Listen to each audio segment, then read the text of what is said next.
माहितीये, चांद्यापासून बांद्यापर्यंत पवार साहेबांना महाराष्ट्र माहितीये. ही सगळ्या विरोधकांचे स्टेटमेंट असताना, एखाद्या विरोधकाच्या तरी मनाला पटतं का, की पवार साहेबांना 15 जागा मिळतायत? हे मला पटणारं नाहीये.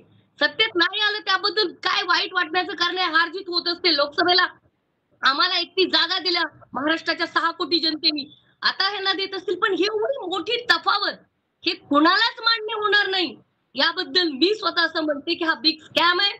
मी राऊत साहेबांचं आज सकाळी बघितलं एबीपीला वगैरे, तुमच्या चॅनल्सवरती पाहिलं, की ह्याच्यामध्ये निश्चितपणानं चौकशी झाली पाहिजे. असं होणार नाही. लोकांना आश्चर्य वाटतंय, कसं शक्य आहे? एकदम पवार साहेबांना तुम्ही 10 आणि 12 दाखवताय. हे चुकीचं आहे, असं माझं मत आहे. असं होणार नाही. याबद्दल निश्चितपणानं election commission of India, election commission of महाराष्ट्रकडे महाविकास आघाडीचे नेते मंडळी जातील, असं मला वाटतं.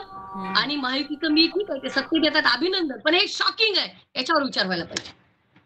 आता तुमच्या या हे जे काही तुम्ही ॲलिगेशन लावताय, आरोप लावताय त्याच्यावर उत्तर देण्यासाठी भाजपचे गणेश सर आपल्या सोबत बसलेले आहेत. त्यांच्याकडूनच उत्तर घेऊयात आपण. माझी अपेक्षा आहे की माझं उत्तर तुम्ही विस्तृतपणे ऐकाल. तुम्हाला शॉक बसला असेल तर मी तुमची भूमिका समजू शकतो.